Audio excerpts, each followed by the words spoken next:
bagi yang belum mengerjakan, kita akan segera mulai acara sosialisasi pada pagi siang hari ini. Ya, sebelumnya Bismillahirrahmanirrahim. Assalamualaikum warahmatullahi wabarakatuh. Selamat siang dan salam sejahtera bagi kita semua.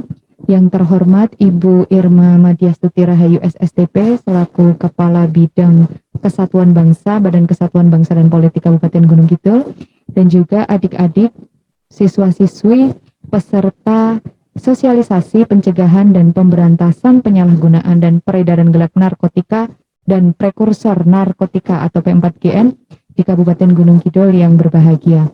Alhamdulillah, puji syukur marilah senantiasa kita panjatkan kehadirat Allah Subhanahu wa taala atas limpahan rahmat dan hidayahnya, sehingga pada siang hari ini kita dapat bersama-sama mengikuti acara sosialisasi secara daring, sosialisasi P4GN bagi pelajar di Kabupaten Gunung Kidul. Baik adik-adik, langsung saja kita mulai acara pada pagi hari ini. Marilah kita buka acara sosialisasi P4GN pada pagi siang hari ini dengan berdoa menurut agama dan keyakinan kita masing-masing. Berdoa dipersilakan. Bismillahirrahmanirrahim. Berdoa cukup. Dilanjutkan dengan acara berikutnya, yaitu menyanyikan lagu Indonesia Raya. Hadirin dimohon berdiri.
Hadirin disilakan duduk kembali. Ya, adik-adik peserta sosialisasi yang berbahagia, langsung saja kita menuju acara inti pada hari ini, yaitu sosialisasi P4GN bagi pelajar di Kabupaten Gunung Kidul. Pembicara kita pada siang hari ini adalah Ibu Irma Madiastuti Rahayu SSTP. Beliau adalah Kepala Bidang Kesatuan Bangsa di Badan Kesatuan Bangsa dan Politik Kabupaten Gunung Kidul. Adik-adik sudah siap untuk menyimak materi yang sangat menarik dari pembicara kita pada siang hari ini? Silahkan untuk disimak, dicermati baik-baik, dan nanti materi yang didapatkan digunakan sebagai dasar adik-adik untuk mengerjakan postes setelah acara ini selesai. Ya, jangan lupa adik-adik yang belum mengerjakan pretest tadi, sambil mengerjakan pretest sebelum acaranya dimulai. Dan juga akan ada hadiah menarik untuk adik-adik yang beruntung pada siang hari ini. Ibu Irma sudah siap? Iya. Adik-adik, marilah kita dengarkan bersama paparan dari Ibu Irma selaku Kabid Kesatuan Bangsa dari Badan Kesatuan Bangsa dan Politik Kabupaten Gunung Kidul. Kepada Ibu Irma, kami persilakan. Matur nuwun Mbak Tia. Adik-adik semua, Assalamualaikum warahmatullahi wabarakatuh. Selamat siang dan salam sejahtera untuk kita sekalian. Puji syukur senantiasa kita panjatkan kehadirat Allah Subhanahu wa Ta'ala, bahwasanya pada kesempatan hari ini kita bisa bertemu di ruang Zoom ya, untuk mengikuti sosialisasi pencegahan dan pemberantasan penyalahgunaan dan peredaran gelap narkotika dan prekursor narkotika atau PEM4GN. Eh ini nggak ada yang kelihatan mukanya ya Mbak Dia. Boleh on cam adik-adik?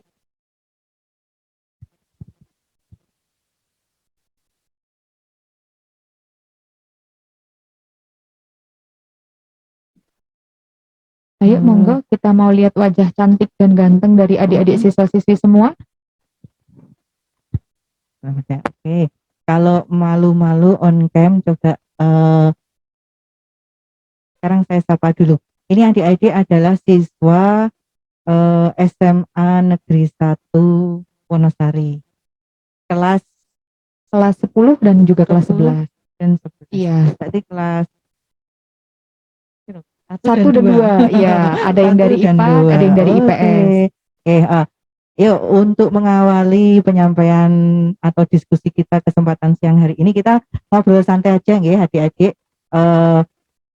mengingatkan kembali atau apa ya, kita belajar dulu bersama, refresh kembali pengetahuan kita tentang bahaya penyalahgunaan narkotika. Silahkan ketikkan di kolom chat masing-masing, ada yang tahu nggak kira-kira itu peringatan Hari Anti Narkotika Internasional diperingati setiap tanggal berapa? Coba silahkan ketik di kolom chatnya ya.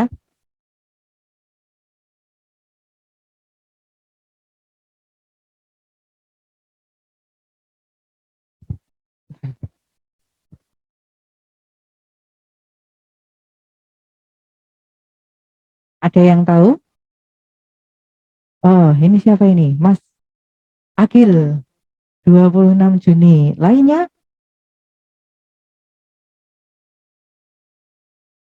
Oke. Iya, pinter-pinter semua, ya. Pinter. 26 Juni, hebat semua. Tepuk tangan dulu untuk kita semua. Oke. Nah, berarti sudah ya, sudah pernah mendapat, bisa dibuka di unmute ya. Silahkan jawab bareng-bareng. Kira-kira sudah pernah mendapat sosialisasi tentang penyalahgunaan narkotika ini adik-adik semua? Mana ya suaranya ya? Pernah. Ayo silahkan buka mic-nya.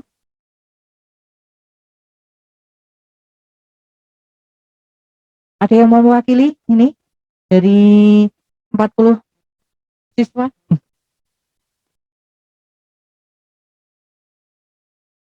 Tadi ada yang kelihatan wajahnya siapa ya? Wida Zarin. Mana ya kok hilang? Iya. Oh ya. Sudah pernah dapat sosialisasi untuk waktu anti SMP. narkotika? Dari mana, Dek? SMP 1 Wonosari. SMP 1 Wonosari. Narasumbernya saat itu siapa ya yang ngasih penyuluhan? Maaf, sudah lupa. Pak? Sudah lupa, maaf. Oh, sudah lupa. Sudah lama banget berarti ya. Wida kelas berapa? Waktu kelas 7 atau 8. Oh, kelas 7. Ya, lainnya? Selain Wida ada lagi yang sudah pernah mendapatkan?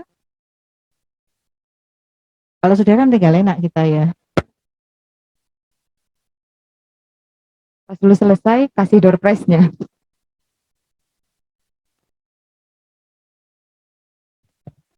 Ya, adik-adik semuanya, siang hari ini kita bersama-sama menyegarkan kembali ya. Kalau yang sudah pernah dapat penyuluhan, harapannya tidak lupa, dan yang belum, harapannya nanti bisa mengikuti penyuluhan dengan baik. Tadi hari ini pelajaran nggak ya? Kayaknya kok loyo-loyo ini. Sudah makan siang? Belum ya? Saya belum. Sama. Saya share screen sebentar ya.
Ya, kita lanjutkan. Terlihat ya? Semoga terlihat dengan baik. Eh, Nah, ini anak-anakku atau adik-adik semua, permasalahan narkotika di Indonesia ini menjadi hal yang mendapat perhatian luar biasa dari pemerintah, baik dari tingkat pusat sampai ke tingkat desa ya atau kelurahan. Karena apa? Karena permasalahannya sangat kompleks dan luar biasa. Dan dinyatakan Indonesia saat ini sedang dalam kondisi darurat narkoba. Karena apa? Karena 30 orang mati per hari akibat narkoba. Itu yang terlaporkan. Nah, yang tidak terlaporkan bisa jadi lebih banyak lagi. Kemudian kerugian negara itu mencapai 84,7 triliun. Pengguna baru semakin meningkat ya. Tiap bulan ada perkembangan bagi pengguna yang coba-coba ini. Dan kemudian kemampuan negara untuk merehabilitasi pecandu ini hanya sedikit, terus tidak maksimal. Jadinya banyak pecandu yang akhirnya tidak bisa direhabilitasi atau melakukan rehabilitasi secara mandiri. Kemudian 60% penghuni lapas ini adalah pecandu narkoba. Kemudian yang perlu diwaspadai adalah berkembangnya penyakit-penyakit penyerta atau ikutan pada saat seseorang menyalahgunakan narkoba. Ya. Berdasarkan hasil survei yang dilakukan BNN, ini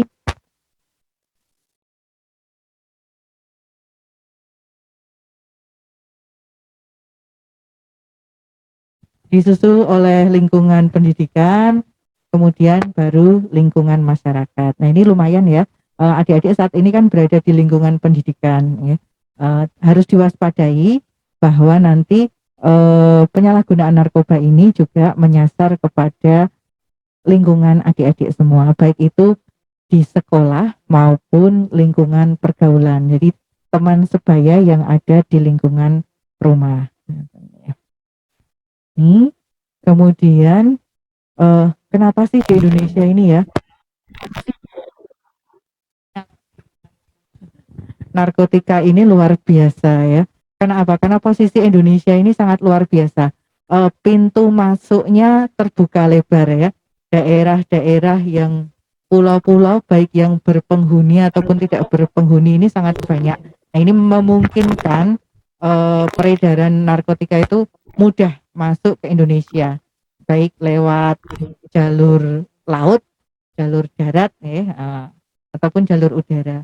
Kemudian eh, yang menjadi fenomena ini bisnis narkotika ini menghasilkan uang ilegal yang sangat besar. Jadi dengan pandemi COVID yang melanda kita, bangsa kita 2 tahun terakhir ini, ternyata bisnis narkoba ini banyak dilirik. Ini sesuatu yang menjadi keprihatinan kita bersama ya, karena banyak orang di PHK, kemudian susah mencari mata pencarian, sementara kehidupan harus terus berlanjut, kebutuhan hidup harus dipenuhi. Jadi penyalahgunaan atau bisnis narkoba ini menjadi pilihan bagi mereka. Kemudian juga peredaran narkotika ini tidak terhenti walaupun bandarnya atau cukongnya gitu ya sudah berada di dalam tahanan atau sudah berada di balik jeruji besi. Jadi inilah permasalahan-permasalahan narkotika yang berkembang di Indonesia. Nah, sebelum kita lanjutkan, adik-adik, kira-kira kenapa sih seseorang itu menyalahgunakan narkoba? Bisa diketik di chatnya. Menurut adik-adik, apa yang menyebabkan seseorang itu terdorong untuk menyalahgunakan narkoba?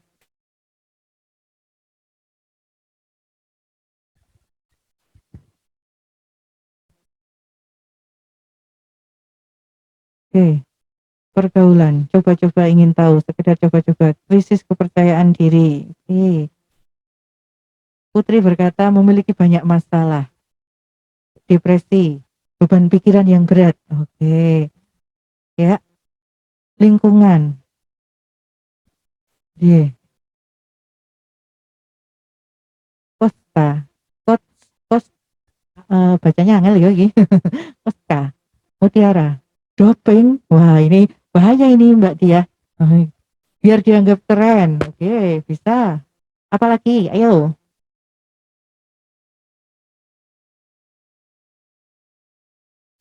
Kurang perhatian dari keluarga. Ya, sip.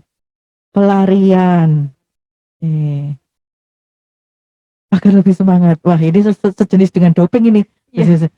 Siapa ini? Agil. Agil. Oke, coba mana Agil? Eh, bisa ditampakkan wajahnya? Mana ya, Mas Agil? Halo,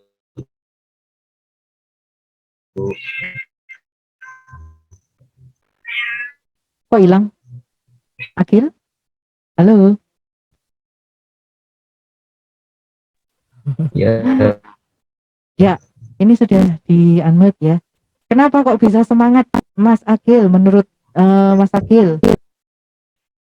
karena apa ya, eh, dari efek narkoba itu kadang ada yang membuat lebih semangat, kadang juga agar nggak ngantuk dan lain sebagainya. Oh ya, luar biasa. Eh, tahu dari mana Mas Agil kalau ada yang jenis-jenis narkotika yang berdampak seperti itu? Dari belajar IPA Bu, saat kelas 8 itu kan ada materi zat adiktif sama adiktif. Oke, ya. Terima kasih Mas Agil, pinter ya. Eh, benar semua ini jawaban anak-anakku ini luar biasa SMA 1 ini. Oh ya, sebelum saya lanjutkan, SMA 1 ini punya yel-yel nggak ya? Halo,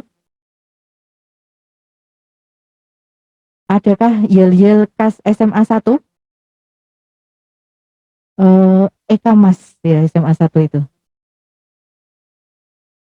Ada nggak? Kok nggak ada yang anu ini? Belum ada ya?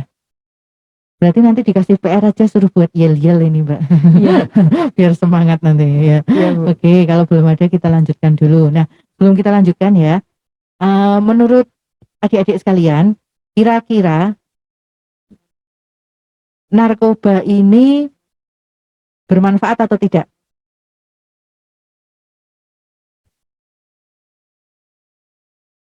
Tidak. Tasya tidak. Oke. Nadine tidak. Kalista tidak.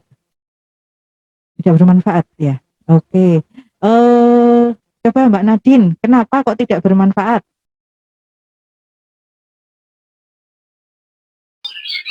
Karena hanya merusak diri sendiri dan orang lain pun bisa terkena dampaknya. Merusak diri sendiri dan orang lain kena dampaknya. Ada yang berbeda pendapat dari teman-teman yang mengisi chat ini? Narkoba itu bermanfaat nggak sih, guys?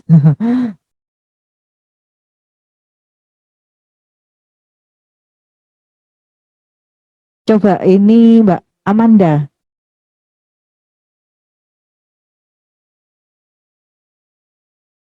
Maitza Amanda. Mana ya? Apabila sesuai dosisnya. Oke.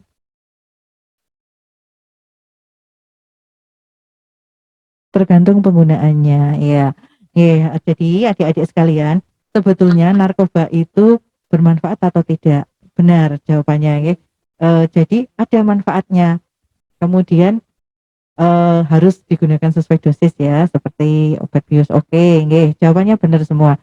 Sekarang yang ditanyakan adalah eh, narkoba itu boleh atau tidak digunakan? Ada yang berani berpendapat? Yang tidak lewat chat? Yang mau jawab langsung? Coba ini Faye HD. Mana ya? Ya Bu, halo Bu. Ya, coba Faye jawab. Sebetulnya narkoba ini boleh atau tidak? Sebenarnya boleh Bu. Cuman ada dosisnya juga. Nah, waktu itu saya pernah lihat ada orang yang terkena sindrom, dia tidak bisa mengontrol gerakannya sendiri. Nah, itu pas dikasih narkotika itu atau narkoba itu dia jadi tenang, Bu. Jadi tenang. Oke. Ini di lingkungan Faye tinggal? Tidak Bu, waktu itu saya lihat di YouTube. Oh, gitu. Oke. Ya, jadi adik-adik, narkotika itu sebenarnya tidak dilarang ya. Karena beberapa digunakan untuk tujuan pengembangan ilmu pengetahuan, juga digunakan untuk pengobatan. Yang dilarang adalah penyalahgunaannya ya. Jadi ini ya yang kita bedakan ya. Kalau narkotikanya tidak dilarang karena dia dibutuhkan asal sesuai dengan ketentuan. Nah, yang dilarang adalah penyalahgunaan narkotika. Oke, saya lanjutkan.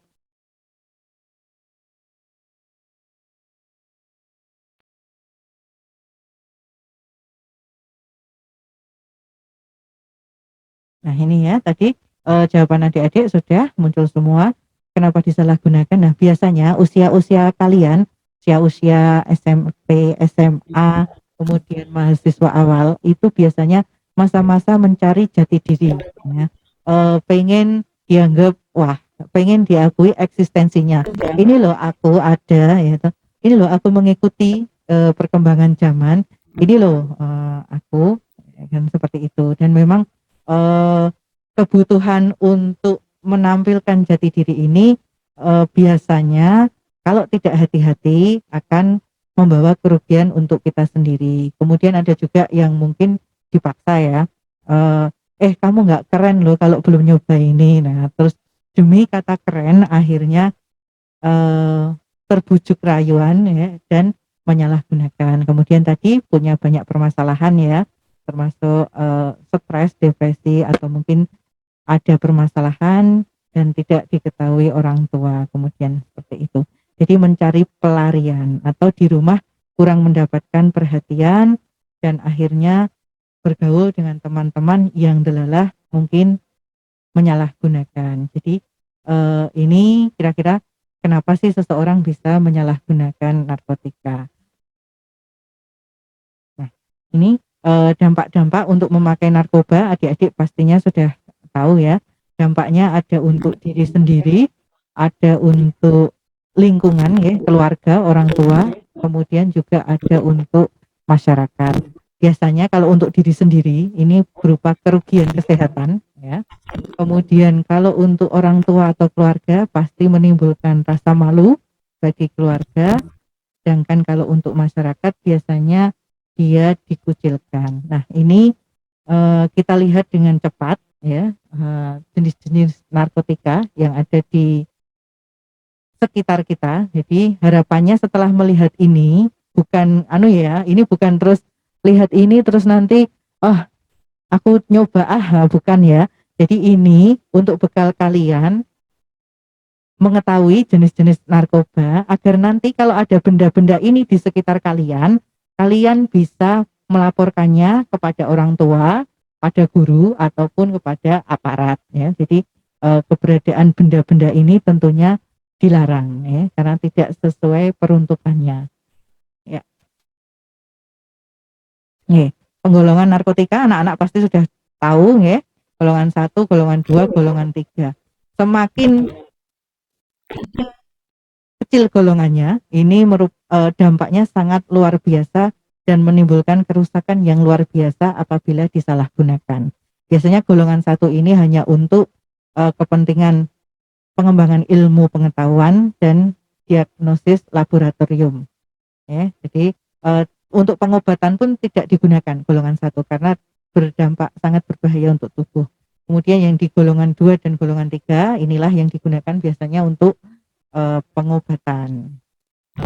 Kemudian juga berdasarkan efeknya bagi tubuh ya, narkotika ini digolongkan menjadi 3 jenis, yaitu depresan, stimulan, dan halusinogen. Nah, depresan itu yang membuat seseorang jadi depresi ya, males-malesan, mau ngapa-ngapain males ya, geleme gur layah-layah nggak ngapa-ngapain gitu ya. Pokoknya kalau sudah layah-layah serasa wes cukup hidup ini ya.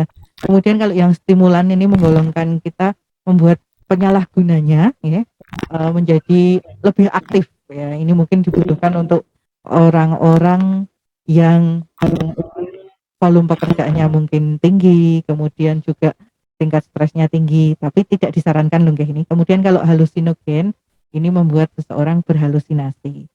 Siapa yang suka halusinasi di sini? Biasanya ya mene halusinasinya di depan ada sebungkus nasi padang, lawe rendang, karondok, kemudian es teh, ya kan? Sama. Ini jam-jam rawan ya, jam-jam ngantuk. Oke, kita lanjutkan. Ini yang halusinogen ya. Kemudian yang psikotropika sama berdasarkan penggolongannya. Menurut Undang-Undang tentang psikotropika itu juga ada 3 jenis ya, golongan 1, 2, dan 3 sama.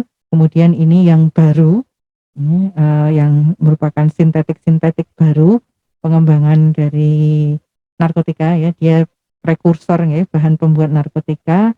Nah ini ya.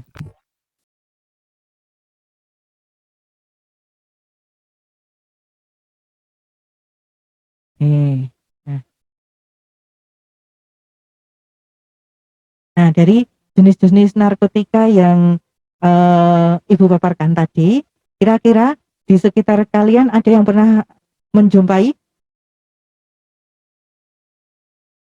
pernah menemukan barang-barang itu? Oh, pernah. Di mana ini, Mbak Salwa? Di apa tempat kotoran itu loh Bu, kan ada jamurnya itu Bu.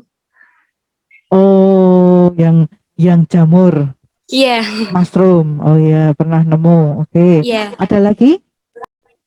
Sudah bubar itu. Sudah itu toh. Kalau yang dalam bentuk yang pabrikan, yang seperti pil sapi atau trihek itu, pernah Tidak lihat? pernah Bu. Oh ya. Oh, bentar, saya tanya dulu ini yang cowok-cowok ini. Sudah pernah ngerokok?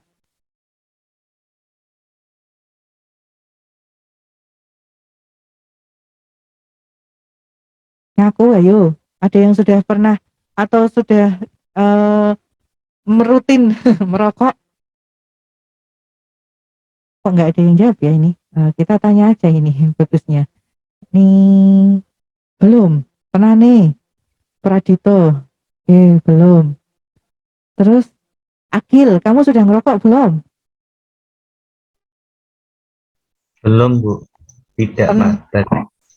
Belum kalau sekarang, nanti Ibu, oh gitu nanti. Ya. Tidak. Tenangnya loh ini, jawab yang jujur ya anak-anakku. Ada yang sudah ngerokok ini bagi yang cowok-cowok? Hilmi, kamu sudah ngerokok belum? Belum Bu, belum dan nggak mau. Nggak mau. Wah, ini luar biasa ini. Ada lagi? Kalau yang cewek-cewek pasti enggak ini, ya kan? Oke, luar biasa. Nah, kenapa Ibu tanyakan? Karena biasanya rokok itu adalah pintu masuk termudah untuk penyalahgunaan narkotika. Jadi kalau seseorang sudah mulai mengkonsumsi rokok, nah kemudian biasanya apa yang terjadi? Kalau belum merokok itu kan kayak belum maem ya. Jadi kalau orang normal itu kalau lapar itu makan, tapi kalau yang sudah kecanduan ngerokok itu kalau belum ngerokok itu rasanya kayak belum makan ya. Jadi pengen terus dan kandungan dalam rokok ini nikotinnya ini memberi dampak apa ya? Pengen terus dan dosisnya akan meningkat. Jadi kalau seminggu ini seharinya cukup 1 batang misalnya. Nah, minggu depan bisa jadi 2 batang, minggu depan naik terus. Karena apa? Karena otak kita jadi terprogram ya. Aku kalau belum merokok kok rasanya kayak pet-petan. Seperti itu. Nah, jadi anak-anakku yang belum terlanjur merokok lebih baik tidak usah mengenal ya, seperti siapa ya tadi, Hilmi ya, tegas ya, tidak akan ya. Kemudian yang sudah mulai coba-coba ngerokok, ayo ditimbang-timbang lagi sebenarnya ngerokok ini dampak positifnya sama dampak negatifnya itu beratan mana sih ya, itu ya.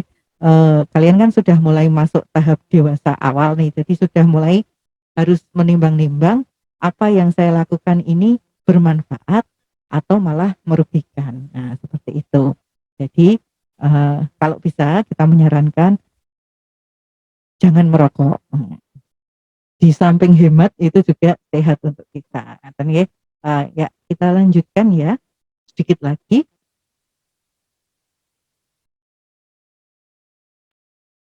Oke, ini ya. Nah, ini adik-adik ada ciri-ciri pecandu narkoba. Harapannya apa? Harapannya nanti kalian bisa melihat teman-teman di sekitar kalian ya. Kalau ada yang ciri-cirinya mengarah ke sini, nanti bisa lebih mendapatkan perhatian ya. Atau mungkin adik-adik bisa nanti menyampaikan kepada orang tuanya atau pada guru BK ya kalau di sekolah. Kalau menjumpai seseorang dengan ciri-ciri seperti ini ya, matanya merah, mulut kering, kemudian bibirnya kecoklatan, perilakunya tidak wajar, bicaranya kacau, agak pelo-pelo gitu ya, kemudian daya ingatnya menurun, kemudian pemurung dan penyendiri ya. Kemudian pokoknya kalau dilihat itu secara keseluruhan penampilannya itu kusut, layu, masai, tidak penuh semangat ya, tidak energik seperti kita, kemudian mudah tersinggung dan agresif. Nah, kalau menjumpai anak-anak dengan ciri-ciri seperti ini, maka kalian harus melaporkannya ya, atau mendekati mereka ya, dicek dulu kira-kira enggak sih nanti jangan-jangan berpenampilan acak-acakan hanya karena ternyata baru putus cinta. Jadi males mandi, males makan, males ngapa-ngapain ya. Nanti saat itu dituduh wah ini pasti menyalahgunakan narkoba ini ya. Ternyata malah baru ditinggal. Ada yang sudah punya pacar belum ya ini ya? Belum ya? Oh, semua konsentrasi belajar. Belum. Sip, luar biasa. Semua konsentrasi menuntut ilmu. Nah ini. Kemudian adik-adik ini ya. Secara psikologis ini kalau seseorang menyalahgunakan narkotika ini bisa ditengarai ya, yang tadinya riang jadi pendiam ya, jadi senangnya menyendiri, kemudian mudah marah, nah kemudian tidak mau lagi mengikuti pelajaran, senangnya bolos gitu ya, kemudian nilai-nilai pelajarannya akan menurun dan dia akan mengalami kesulitan untuk berkonsentrasi. Nah ini bisa kalian praktekkan ya, kalau ada saudara ataupun tetangga dekat ya, ataupun teman sebaya kalian yang di kamarnya ini ditemukan alat-alat seperti ini ya, seperti pipa rokok, rintingan, botol kecil, korek gas ya, atau dan lain-lain ya. Kemudian juga ada narkoba itu sendiri atau ada bau-bau obat kimia ya. Jadi penyalahgunaan narkoba ini di samping narkobanya sendiri itu juga ada yang obat-obat berbahaya. Jadi kalau yang obat-obat berbahaya ya, ini menimbulkan dampak yang sama dengan narkoba, ya, tapi biasanya lebih apa ya, lebih mudah untuk dilakukan ya. Jadi modal ngefly tapi tidak membutuhkan biaya yang besar. Karena kalau narkoba asli biasanya kan mahal gitu ya. Nah, tapi kalau oplosan, nah ini modalnya sedikit tapi memberikan efek atau sensasi yang luar biasa. Jadi misalnya kalian beli saja obat Paramek ya. Paramek itu kalau diminum satu sesuai anjuran ya, itu meredakan sakit kepala kita. Tapi kalau diminum 4 bareng, nah itu akan menimbulkan efeknya sama dengan penyalahgunaan narkoba ya. Ngeliem terus halu terus rasanya wah turu penak banget sampai 2 hari mungkin nggak bangun gitu ya. Nah ini biasanya yang anak-anak coba-coba ini seperti itu. Jadi bukan narkoba yang digunakan tapi obat berbahaya. Kemudian ngoplos ya, bertindak sebagai petugas farmasi, ini tolak angin dioplos dengan autan, dioplos dengan apa gitu ya, biasanya seperti itu. Nah ini juga harus diwaspadai anak-anakku. Jadi tidak harus dengan yang pabrikan yang mahal ya, tapi ternyata barang-barang di sekitar kita pun kalau tidak digunakan sesuai dosisnya itu juga sangat berbahaya bagi kondisi tubuh kita. Nah ini tadi merokok tadi ya, hubungannya rokok ya. Nah, ini dalam satu batang rokok itu ketika dibakar ada 43 zat yang bersifat karsinogenik. Dan uriknya orang rokok itu biasanya dampaknya untuk perokok sama untuk orang di sekitarnya itu lebih banyak untuk orang di sekitarnya. Nah ini yang merugikan sebetulnya ya, tapi biasanya perokok ini kurang sadar, terus, tidak mau tahu dengan lingkungan. Nah ini anak-anakku yang bisa Ibu sampaikan, harapannya setelah mengikuti sosialisasi ini kalian semua tahu jenis-jenisnya, kemudian juga mengetahui bagaimana cara mencegahnya. Kemudian jika di sekitar kalian ini ada saudara atau ada teman-teman yang kebetulan dia menyalahgunakan, maka kalian tidak boleh memberikan stigma yang berlebihan. Jadi jangan dibenci orangnya, tapi dibenci narkobanya itu. Okay? Kemudian laporkan tadi kepada orang tuanya mungkin atau kepada guru BK atau kepada aparat. Jadi kalau ini bersifat penyalahgunaan untuk diri sendiri ya, itu biasanya nanti akan direhabilitasi. Jadi kalau direhabilitasi harapannya kalian atau seseorang ini mempunyai kesempatan untuk kembali hidup normal, tidak menyalahgunakan narkotika lagi. Tapi kalau sudah sampai kepada tahapan dia memperjualbelikan atau mengedarkan, nah itu nanti yang berbicara sudah ranah hukum. Nah, terus boleh bisa jadi seseorang ini akan dikenai sanksi hukum atau dipenjara seperti itu. Nah, anak-anakku mungkin sebelum nanti ada kesimpulan dari sosialisasi ini, sampai di sini mungkin ada yang mau bertanya atau kita diskusi terlebih dahulu. Monggo Mbak Tia dipandu. Ya, terima kasih kepada pembicara kita Ibu Irma, Kabid Bidang Kesatuan Bangsa Bakes Bangpol Kabupaten Gunung Kidul yang telah memberikan paparan dan contoh-contoh nyata mengenai penyalahgunaan narkoba khususnya di kalangan remaja yang masih memiliki sifat ingin tahu. Oke, adik-adik, sekarang sesi selanjutnya paparan telah selesai, telah disampaikan oleh Ibu Irma. Bagi adik-adik yang ingin bertanya, keaktifan adik-adik juga dinilai dalam acara sosialisasi pada siang hari ini. Yang mungkin memiliki pertanyaan seputar narkotika, nafsa, narkoba, boleh dikirimkan melalui chat atau kalau mau Zoom, mau join dengan video dan audio dipersilahkan. Kita buka untuk 3 penanya terlebih dahulu. Silahkan. Mumpung ada ahlinya, mumpung ada pakarnya pada siang hari ini, jadi kita gunakan kesempatan ini sebaik mungkin untuk menimba ilmu tentang narkotika itu apa, cara mencegahnya, kemudian dampak-dampaknya apabila kita menyalahgunakan narkoba. Silakan adik-adik, ayo, boleh bertanya lewat chat, boleh, mau join audio video, boleh. Yang mana yang adik-adik rasa nyaman untuk bertanya, kami persilakan. Bu, Iya, izin bertanya. iya, dengan Mbak Tasya ya. Iya. Iya, boleh. Silahkan perkenalan nama, dari kelas berapa, dan juga pertanyaannya.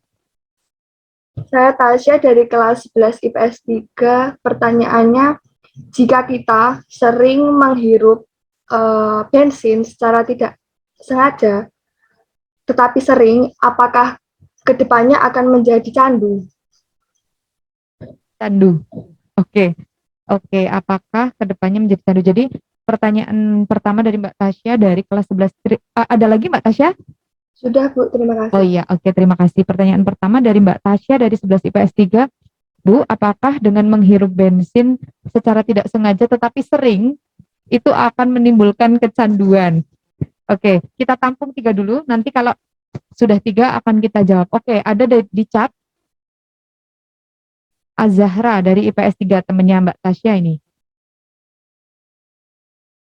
Monggo Mbak Azahra.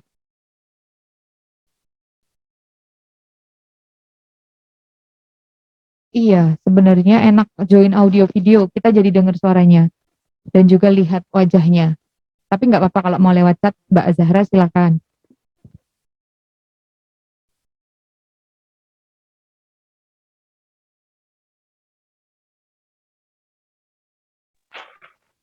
Malah pertanyaannya Mbak Permisi. Nadine dulu ya yang masuk. Oke. Mbak Nadine, Bu, saya ingin bertanya untuk orang yang sedang direhab, apa saja yang dilakukan untuk merehab orang yang sudah kecanduan narkoba? Apakah juga dianjurkan untuk meminum obat? Nadine dari kelas 10 B. Oke, pertanyaan Mbak Azahra belum masuk ya?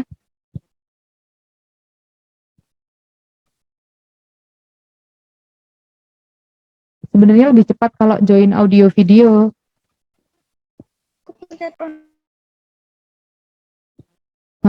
Atau sinyalnya ya? Oh, itu sudah. Mbak Azahra, pertanyaannya, kakek saya memiliki ketergantungan terhadap obat tidur, apakah itu juga termasuk penggunaan narkoba? Oke, terima kasih Mbak Azahra, Mbak Tasya, dan juga Nadine. Ya, 3, ya, monggo, silahkan Ibu untuk ditanggapi.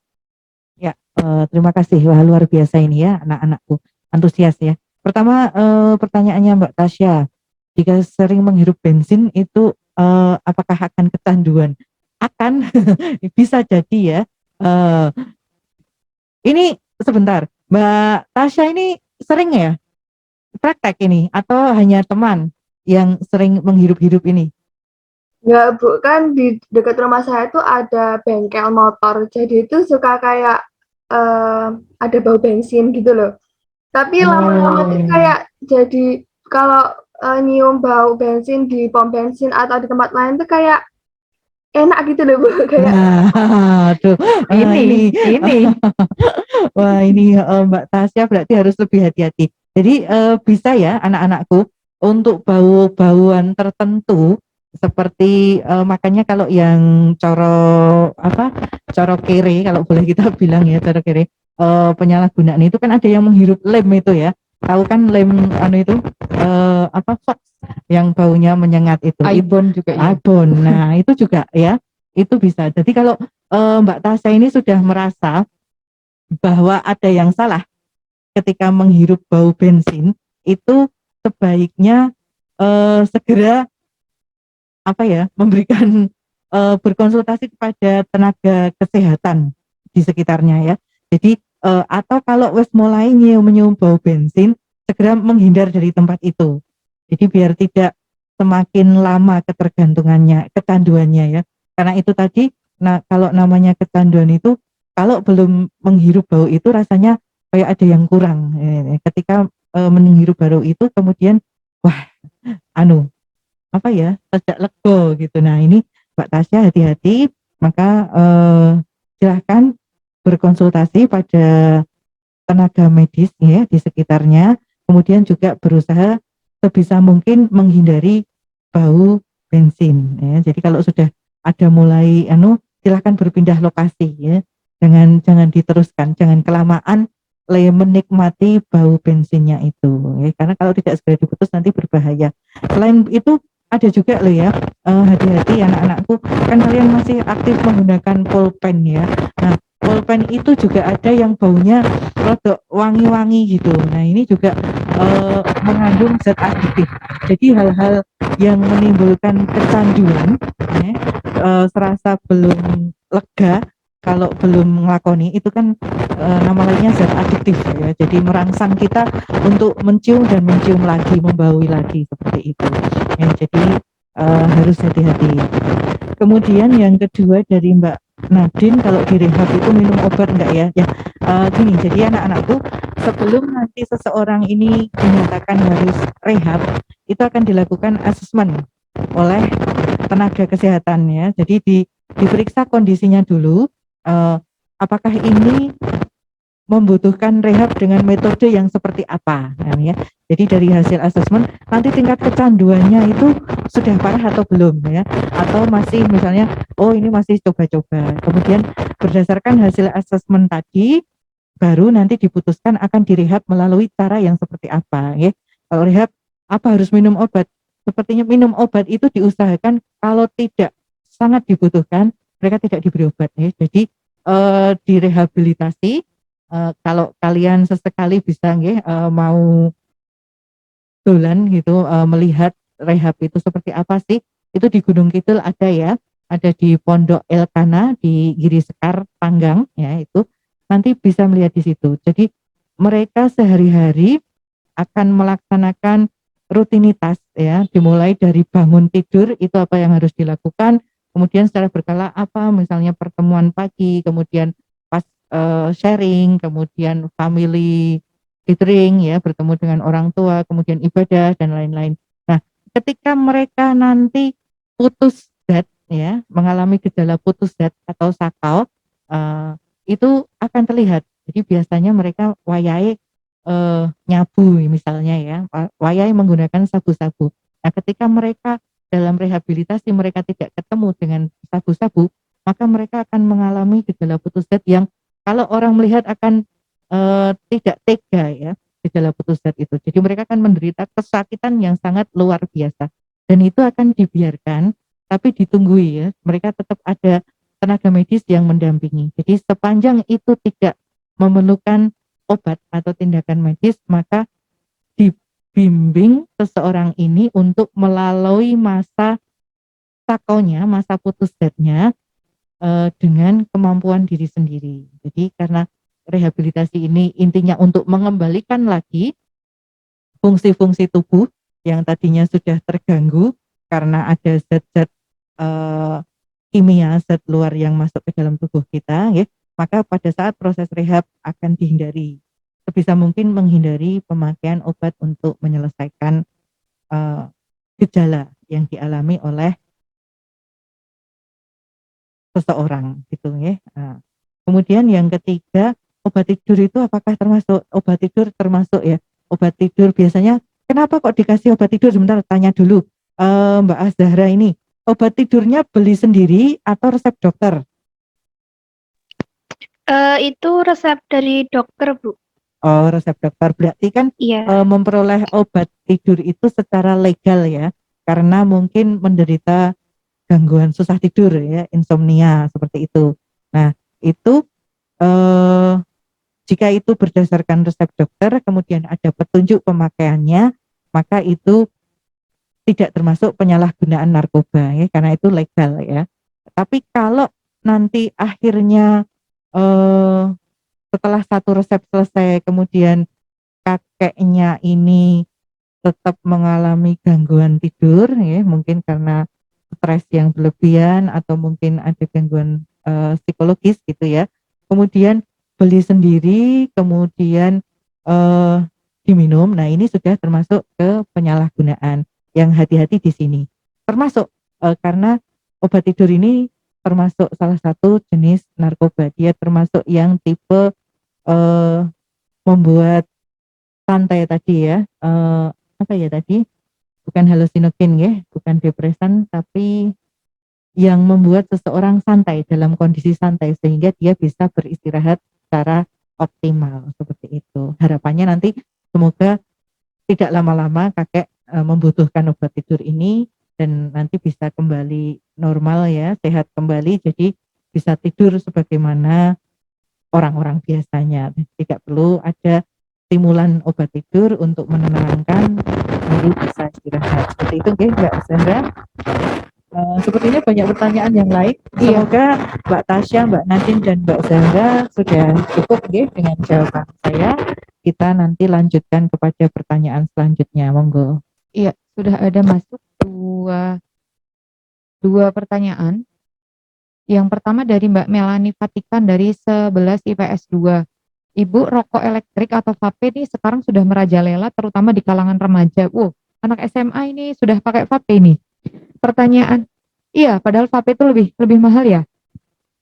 Pertanyaannya adalah apakah rokok elektrik atau vape itu sama bahayanya dengan rokok biasa? Itu dari Mbak Melani. Terima kasih Mbak Melani.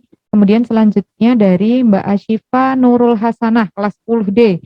Ingin bertanya bagaimana cara menghukum pengedar narkoba agar mereka jera. Kemudian ada satu lagi ya, mungkin ini pertanyaan terakhir ya untuk sesi tanya jawab yang kedua ini. Pertanyaan terakhir dari Mbak Faye dari kelas 10. Apakah semua pecandu narkoba hanya direhab dan tidak dipenjara? Dan apakah pengedar narkoba hanya dipenjara dan tidak direhab? Apakah ada rehabilitasi untuk pengedar? Oke, terima kasih. Itu 3 pertanyaan untuk pertanyaan sesi kedua ini yang juga sekaligus sesi terakhir. Kita buka 2 kloter. Yang kedua ada 3 dari Mbak Melani, Ashifa, dan juga Faye. Monggo Ibu untuk ditanggapi. Mbak Melani, yang pertama ya, rokok elektrik ini sama bahayanya tidak dengan rokok biasa? Sama, dan bahkan lebih berbahaya. Ini tadi sebelum kita sudah ngobrol-ngobrol ya. Ada di slide kayaknya, sebentar.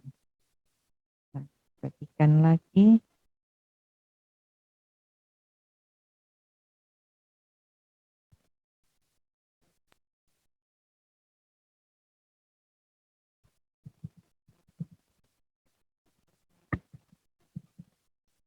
Nah, ini ya rokok elektrik atau vape. Nah, jadi sebenarnya dia ini lebih berbahaya dari rokok biasanya, rokok konvensional ya.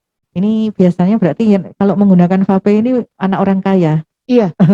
Anak orang kaya atau rela uang jajannya ini enggak untuk jajan tapi untuk beli vape. Nah, ini hati-hati nggih adik-adik semua karena rokok elektrik ini bisa meledak ya, alatnya bisa meledak. Kemudian kadar nikotinnya ini tidak menentu. Ini yang berbahaya untuk tubuh. Jadi naik turunnya kadar nikotin ini sangat mempengaruhi fungsi-fungsi tubuh. Kemudian sama seperti rokok biasa ya, tetap ada potensi merusak paru-paru dan jantung. Dan kemudian ada tambahannya ya, ada tambahan dalam liquidnya itu ya, ada perasa, ada gliserin, ada protein. Dan ini semua lebih berbahaya, termasuk kandungan logam-logam yang ada dalam rokok vape ini. Jadi sebetulnya kalau disuruh milih rokok biasa atau vape itu kalau dari kami tidak dua-duanya. Jadi katakan tidak pada merokok ya. Ini akan lebih sehat untuk kalian semua ya. Kemudian dari Mbak Siva, cara menghukum penyalahguna narkoba. Nah ini sebetulnya nanti nyambung ya dengan pertanyaannya Mbak V ini. Kemudian yang direhab dan yang dipenjara. Ya. Jadi cara menghukum penyalahguna narkoba itu seperti Ibu sampaikan di depan tadi. Kalau dia hanya menyalahgunakan untuk diri sendiri, tidak melibatkan orang lain, maka nanti asesmennya akan membuat dia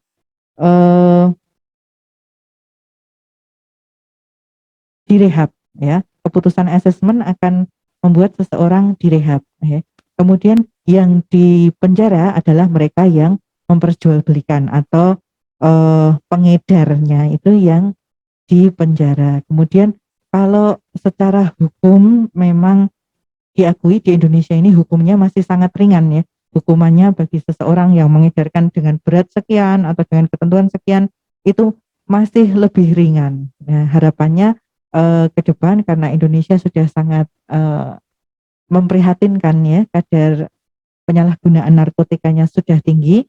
Di Gunung Kidul pun juga demikian, dari tahun ke tahun angka penyalahgunaan narkotika ini mengalami peningkatan yang cukup signifikan ya. Kemudian di era pandemi Covid ini ternyata juga tidak berhenti, tapi juga malah meningkatkan angka penyalahgunaan narkotika yang ada di Gunung Kidul. Dan yang perlu diwaspadai, ini mulai tinggi untuk kalangan pelajar ya, walaupun bukan dari Gunung Kidul. Jadi biasanya pengedarnya dari daerah Solo, dari daerah Klaten, Sukoharjo, kemudian diedarkan di Gunung Kidul. Nah, ini yang perlu kita waspadai bersama. Harapannya nanti akan ada perbaikan ya, peninjauan kembali terhadap undang-undang tentang narkotika dan psikotropika, dan harapannya sanksi yang nanti akan diberikan oleh negara ini akan lebih berat ya. Dan sebetulnya penyalahguna narkoba ini walaupun dia direhabilitasi, sebetulnya dia menderita sanksi sosial yang sangat luar biasa. Karena apa? Karena dia pasti dikucilkan. Jangankan teman-teman, keluarganya pun biasanya malu ya, malu ketemu. Alah, aku malas ketemu itu, malu nanti kalau aku ketahuan aku ternyata keluarganya ya, aku nanti dikira jangan-jangan menyalahgunakan juga. Nah, seperti itu. Kemudian juga dia akan dikucilkan ya di tengah masyarakat.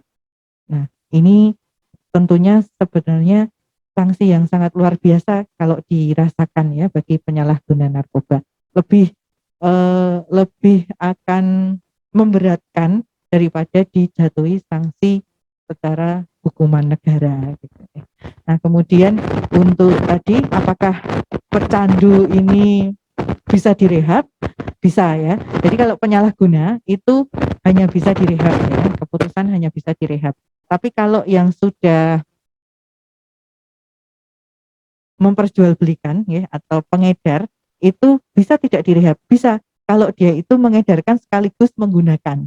Nah, jadi di samping pasti ya kalau penyalahguna itu belum tentu pengedar, tapi kalau pengedar itu biasanya otomatis dia juga memakai. Nah, ini biasanya makanya kalau kondisinya pada saat dia tertangkap ternyata dalam kondisi yang memerlukan rehab ya, maka dia akan direhab, tapi tidak ditempatkan di tempat rehabilitasi karena dia harus menjalani hukumannya ya. Nanti melihat ketergantungannya atau kondisi dari pengedar yang menyalahgunakan ini, kalau misalnya memungkinkan dia dititipkan di tempat rehabilitasi. Jadi menjalani masa hukuman tapi di tempat rehabilitasi. Tapi kalau kondisinya memungkinkan dia untuk menjalani masa hukuman di tempat di LP biasa, maka dia akan dimasukkan ke dalam LP biasa tapi tetap dikunjungi oleh petugas medis ya, sesekali untuk dilakukan pemantauan dan pengecekan kondisi. Ya, mungkin itu 3 jawaban yang bisa saya berikan Mbak Tia. Kayaknya masih ada yang bertanya lagi atau tidak? Sudah tidak ada? Sudah tidak Iya. ada. Ya. Baik, terima kasih kepada Ibu Irma dan juga terima kasih kepada antusiasme adik-adik yang telah memberikan pertanyaan terkait acara sosialisasi P4GN pada siang hari ini. Adik-adik, kita sudah memasuki sesi terakhir dari acara sosialisasi pencegahan dan pemberantasan penyalahgunaan dan peredaran gelap narkotika dan prekursor narkotika P4GN bagi pelajar di Kabupaten Gunung Kidul. Jadi adik-adik, kesimpulan acara sosialisasi pada siang hari ini adalah angka prevalensi pengguna narkoba di Kabupaten Gunung Kidul dari tahun ke tahun semakin meningkat, dan untuk itu acara sosialisasi seperti ini perlu diberikan kepada masyarakat, khususnya kepada pelajar di Kabupaten Gunung Kidul. Itu yang pertama. Kemudian kenapa diberikan kepada adik-adik? Karena adik-adik pelajar ini memiliki rasa ingin tahu yang sangat tinggi, sehingga sosialisasi ini perlu diberikan agar rasa ingin tahu adik-adik ini dapat tersalurkan kepada hal-hal yang baik, dan agar generasi muda di Kabupaten Gunung Kidul dapat menjauhi nafsa dan juga narkotika. Jadi itu kesimpulan pada siang hari ini, dan terima kasih kepada adik-adik yang telah bergabung dalam acara sosialisasi P4GN pada siang hari ini, dan terima kasih kami ucapkan kepada pembicara kita siang hari ini, Ibu Irma Madiastuti Rahayu, yang telah memberikan ilmu pengetahuannya dan juga memberikan wawasan dan juga menjawab pertanyaan-pertanyaan dari adik-adik. Terima kasih Ibu Irma. Sebelum kita tutup, adik-adik, seperti yang telah disampaikan oleh admin di chat, adik-adik diminta untuk mengisi post-test terlebih dahulu. Jadi ada 3 link yang harus adik-adik isi. Yang pertama tadi pretest. Pretest sudah kita dapatkan nilai tertingginya siapa. Kemudian yang kedua, adik-adik mengisi post-test. Post-test saat ini linknya sudah dibagikan oleh admin. Silahkan untuk mengerjakan post-test.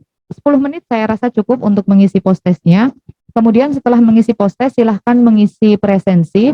Nanti setelah selesai seluruh rangkaiannya, akan langsung kita umumkan siapa yang berhak mendapatkan door prize berupa saldo e-wallet. Boleh nanti melalui OVO, GoPay, ShopeePay atau Dana, silahkan. Sambil kita tunggu untuk adik-adik mengisi post-test dan juga presensinya. Dan nanti sertifikat akan dikirimkan juga setelah adik-adik mengisi post-test dan juga link presensi. Ya, masih terus berjalan. Ini kami sambil menyimak karena nilainya langsung keluar, jadi bisa kita lihat siapa yang memiliki nilai tertinggi.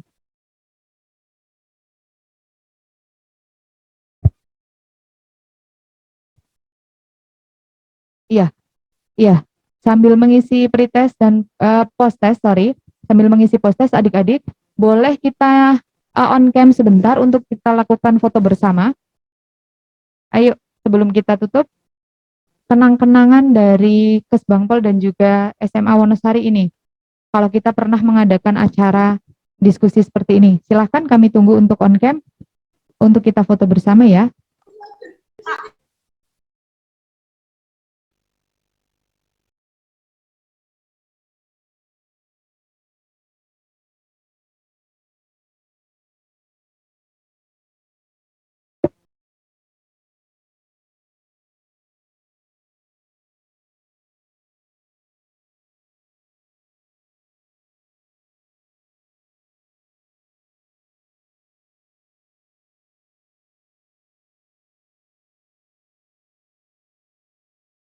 Ya, kita tunggu sambil on cam. Ya, terima kasih. Wow.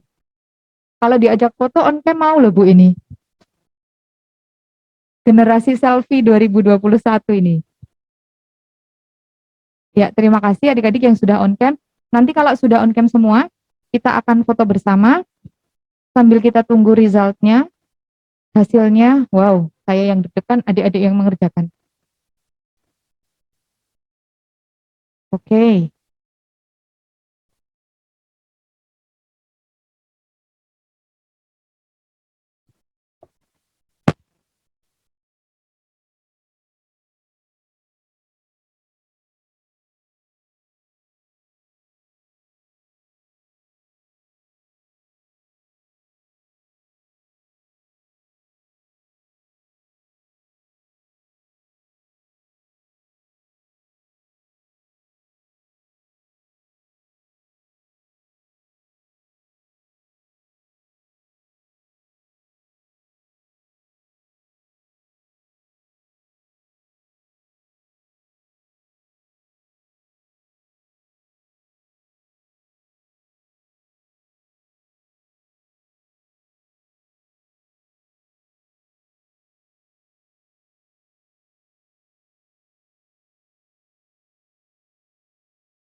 Ayo adik-adik sambil mengerjakan post test, kami tunggu untuk on cam.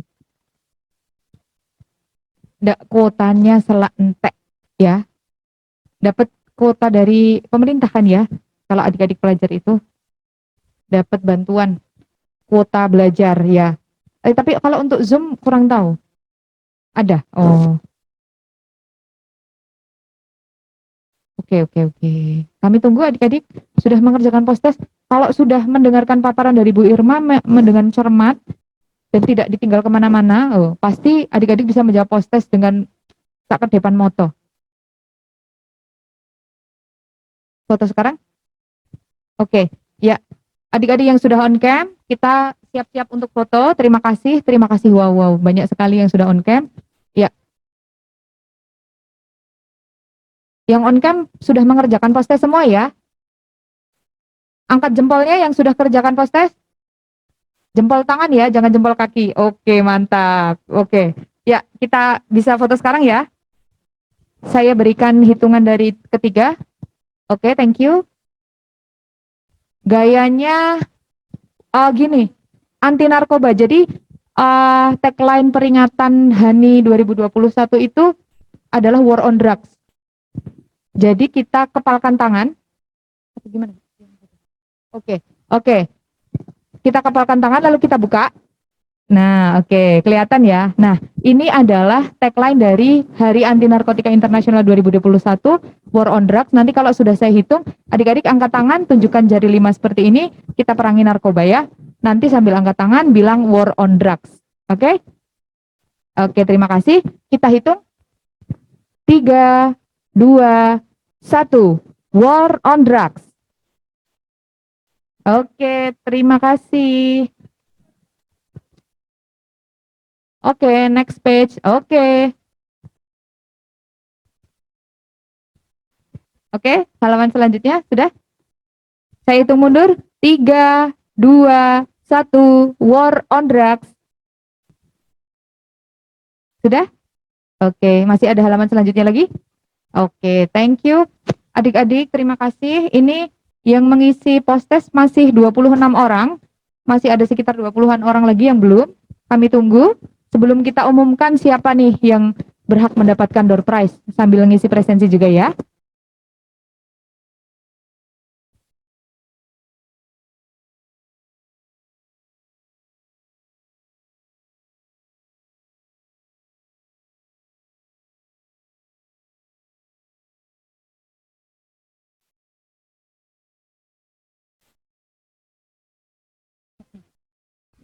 Oke adik-adik, agar kita cepat, karena ini sudah jam makan siang juga, untuk pengisian post-test, kita batasi waktunya sampai jam 12.47, 5 menit lagi, untuk mengisi post-test, karena post-testnya sangat mudah. Saya yakin adik-adik di SMA 1 Wonosari bisa mengisi dengan cepat dan juga benar. Jadi untuk post-test kita batasi sampai 12.47, untuk presensi kita batasi sampai 12.50. Nanti yang berhak mendapatkan hadiah akan kita umumkan di jam 12.50.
Ya, adik-adik, ya, kami mohon untuk segera menyelesaikan pengerjaan post-test dan juga segera mengisi presensi karena sebentar lagi akan kita tutup acara pada siang hari ini dan akan segera kita umumkan siapa yang berhak mendapatkan saldo e-wallet.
Ya, terima kasih kepada adik-adik yang sudah mengisi post-test dan juga mengisi presensi acara sosialisasi pada siang hari ini.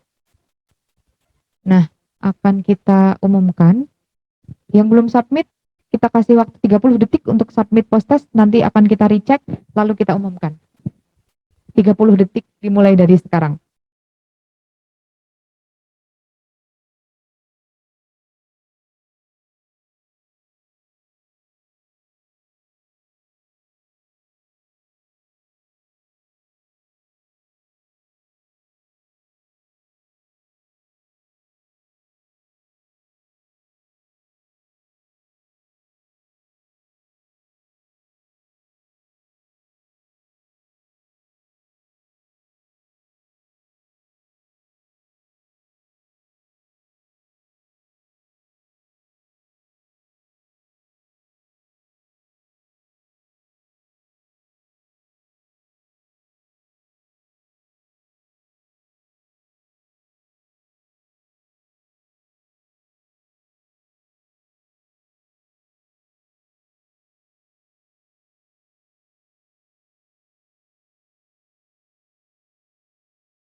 Ya, oke. Terima kasih kepada adik-adik yang sudah mengisi post-test dan juga presensi. Kami ucapkan terima kasih banyak antusiasisme adik-adik SMA 1 Wonosari karena telah mengikuti sosialisasi P4GN ini. Kami harapkan dengan sosialisasi ini wawasan adik-adik jadi bertambah. Adik-adik juga bisa menginformasikan kepada teman-teman yang hari ini tidak bisa ikut untuk menularkan pengetahuan yang didapatkan pada siang hari ini. Oke, akan kita umumkan siapa pemenang yang berhak mendapatkan saldo e-wallet. Untuk pemenang yang kita umumkan, nanti silahkan untuk menghubungi kontak person yang ada di surat via WA, nanti akan kita tindak lanjuti. Yang pertama adalah yang beruntung mendapatkan saldo e-wallet adalah Yohana Rai Pamelum dari kelas 10B. Selamat Mbak Yohana. Kemudian yang kedua, Faris dengan akun email 12831_Faris. Nanti silahkan untuk menghubungi kontak person dari Kesbang untuk mendapatkan saldo e-wallet. Kemudian yang ketiga adalah Tasya dari 11 IPS 3. Iya, yang menghirup bensin. Oke, selamat kepada Mbak Tasya.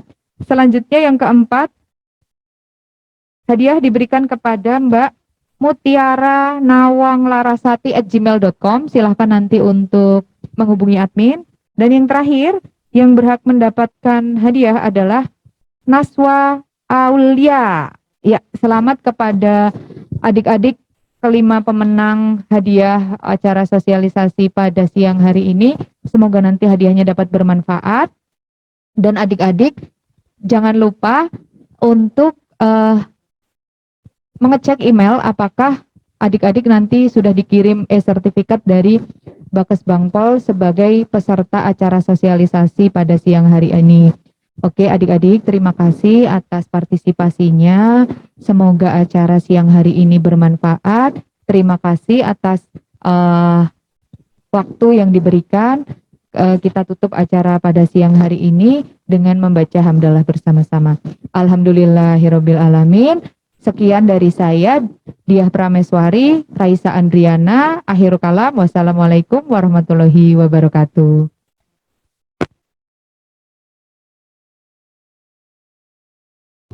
Bu, ini tadi menghubungi nomor yang mana ya?